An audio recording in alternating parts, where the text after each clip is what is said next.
आखिर महाबोधि महाविहार किसका है? किसके अधिकार क्षेत्र में आना चाहिए यह महाबोधि टेम्पल? ब्राह्मणवाद की आज खोल देंगे पोल इस पूरे वीडियो में। साथ जय भीम, मैं हूं इंजीनियर स्नेहा और आप देख रहे हैं नेशनल चौपाल। बता दें कि पिछले कई दिनों से बौद्ध भिक्खु महाबोधि महाविहार के प्रांगण में लगातार अनिश्चितकालीन धरना दे रहे थे और यह 18 से 19 दिनों का यह सफर लगातार चल रहा था जिसको अनिश्चितकालीन धरना कहा जा रहा था। भिक्खु संघ इस बात के लिए वहां प्रदर्शन कर रहे हैं कि बौद्धों का यह जो महाबोधि महाविहार है वह बौद्धों को सौंपा जाए। जिस प्रकार से वहां कर्मकांड हिंदू धर्म के अनुसार होते हैं, पिंडदान वहां पर होता है, ये तमाम कर्मकांड जो हिंदू धर्म से संबंधित है उन कर्मकांडों पर रोक लगनी चाहिए। यहाँ इस महाबोधि महाविहार में बौद्ध परंपरा के अनुसार, बौद्ध रीति रिवाज के अनुसार ही पूजा पाठ हो, इस बात को लेकर बौद्ध भिक्खु जो है वह संघर्ष कर रहे हैं और उनका यह कहना है कि यह बौद्धों की विरासत है, बौद्धों को दे दी जानी चाहिए। लेकिन प्रशासन ने क्या किया? पुलिस प्रशासन ने सारे के सारे भिक्खु संघ को गाड़ी में डाल दिया और सारे भिक्खु संघ को डिटेन कर लिया और एक जगह से अब दूसरी जगह शिफ्ट कर दिया। इस आंदोलन को कुचलने की, इस आंदोलन को रोकने के बड़े बड़े प्रयास हुए। जब बात नहीं बनी तो भिक्खु संघ पर पुलिस प्रशासन ने कार्रवाई कर ली और भिक्खु संघ को उस जगह से, उस प्रदर्शन वाली जगह से हटाकर, उस महाबोधि टेम्पल वाले परिसर से हटाकर उन्हें कहीं और शिफ्ट कर दिया। सोशल मीडिया के माध्यम से ये पता तो चला कि भिक्खु संघ पर पुलिस प्रशासन ने कोई कार्रवाई की है, लेकिन ये नहीं पता चल पाया था कि आखिर बौद्ध भिक्खुओं को डिटेन करके कहाँ रखा गया। धीरे धीरे उसके भी चर्चाएं होने लगी और उसकी चर्चाएं इतनी होने लगी कि लोगों ने महाबोधि महाविहार के मुक्ति के आंदोलन को लेकर अपनी अपनी प्रतिक्रिया भी देना शुरू कर दी।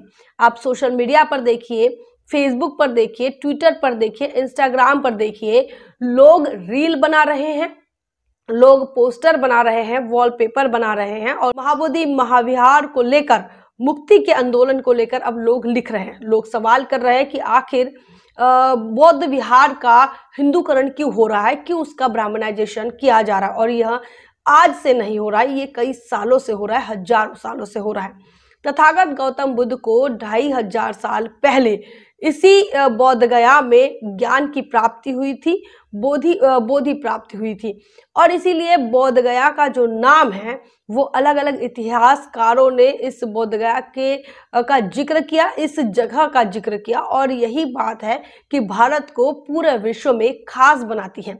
यही बौद्ध गया है जो भारत का सर ऊंचा करती है पूरे दुनिया भर में।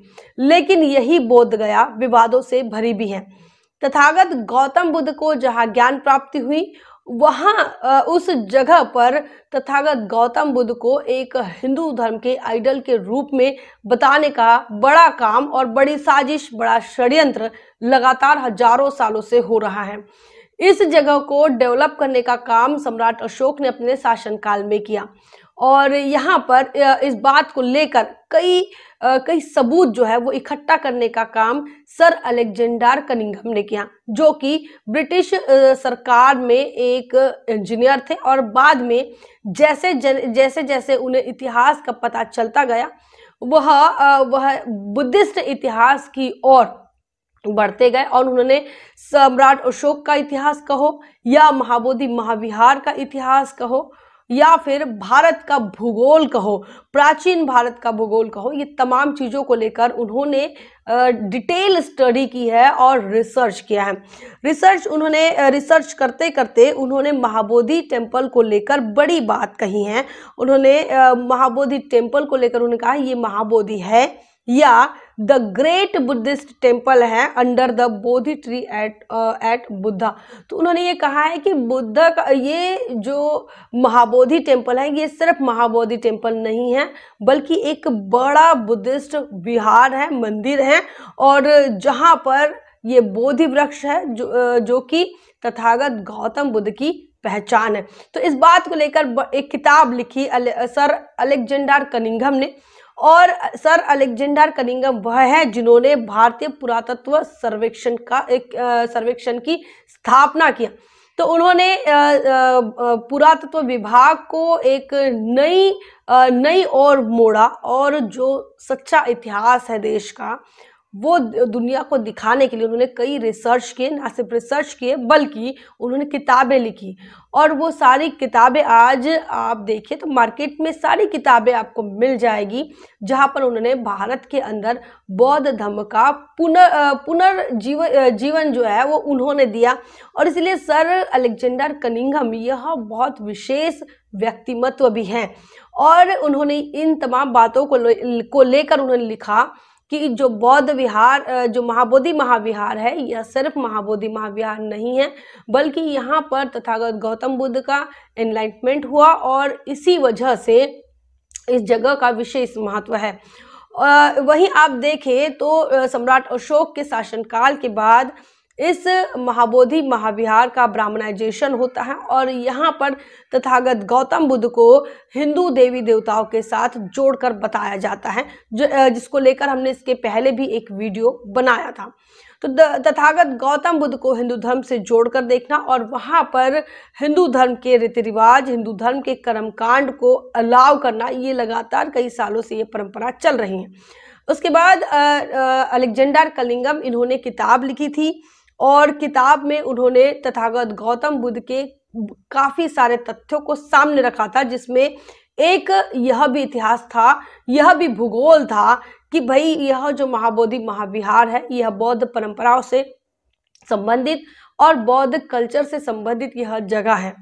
उसके बाद आपको बताया कि यही आंदोलन, ये लगभग 1860 के आसपास की बात है, जिसके बाद लगातार जो कनिंघम है वो लगातार इतिहास ढूंढ रहे थे, रिसर्च कर रहे थे। उसी बीच श्रीलंका से एक शख्स भारत आते हैं जिनका नाम अनागरिक धम्मपाल है। 1891 के करीब वह एक संगठन बनाते हैं जिस संगठन का नाम है महाबोधि सोसाइटी, जिसे महाबोधि महासभा भी कहा जाता है। उन्होंने यह संगठन बनाकर एक विशाल जन आंदोलन का निर्माण किया। उन्होंने कानूनी मदद ली कि ये महाबोधि महाविहार बौद्धों का है और यह बौद्धों को ही जाने नहीं दिया जाता है। चूंकि अनागरिक धम्मपाल एक बौद्ध भिक्खु भी थे, एक बौद्ध उपासक भी थे और ऐसे में अनागरिक धम्मपाल को जब बोध गया में इस महाबोधि महाविहार में जाना था तो उन्हें जाने की परमिशन नहीं थी। इस बात के लिए उन्होंने काफ़ी संघर्ष किया, काफ़ी लड़ाई लड़ी। उन्होंने सिविल सूट भी दायर किया इसके खिलाफ और सिविल सूट दायर करके कानूनी लड़ाई लड़ने के बाद बौद्धों के लिए उन्होंने महाबोधि महाविहार के दरवाजे खोले। तो महाबोधि महाविहार के गर्भगृह में जहाँ पर तथागत गौतम बुद्ध थे, उस गर्भगृह में बौद्धों को जाना ही अलाउ नहीं था और इसके लिए भी पहले लड़ाई लड़नी पड़ी। तो सर अलेक्जेंडर कनिंघम की बात कर लीजिए या फिर नागरिक धम्मपाल की बात कर लीजिए, और उसके बाद लगातार यह संघर्ष जारी रहा। अलग अलग भिक्खुओं ने अपने अपने समय में इस संघर्ष को जारी रखा, जिसमें से एक नाम जो भंते नागार्जुन सुरेई, इनका भी एक बड़ा नाम है, जो कि रहने वाले तो जापान के हैं, लेकिन भारत के अंदर बौद्ध धर्म को स्वीकारने के बाद जब वह भिक्षु बन जाते हैं, उन्होंने भारत को ही अपना घर बना लिया और बिहार के अंदर उन्होंने भी एक बड़ा जन आंदोलन शुरू किया। और वह जन आंदोलन वही था जो अनागरिक धम्मपाल ने शुरू किया था। यह महाबोधि महाविहार का जो टेम्पल है, यहाँ जो एक्ट चल रहा है, उस एक्ट के तहत यहाँ ब्राह्मणों का कब्जा है, सवर्णों का कब्जा है। वह बुद्ध को भगवान समझते हैं, वहाँ कर्मकांड होते हैं, वहाँ पूजा अर्चना हिंदू पद्धति से होती है, वहाँ पिंडदान तक किए जाते हैं। और ऐसे में यह बौद्ध परंपरा से काफ़ी कुछ अलग है। कई तथ्य आज के तारीख में भी सामने आ रहे हैं। तथ्य ऐसे आ रहे हैं कि पूछा जा रहा है कि क्या आप चर्च में जाकर सत्यनारायण कथा कर सकते हैं क्या?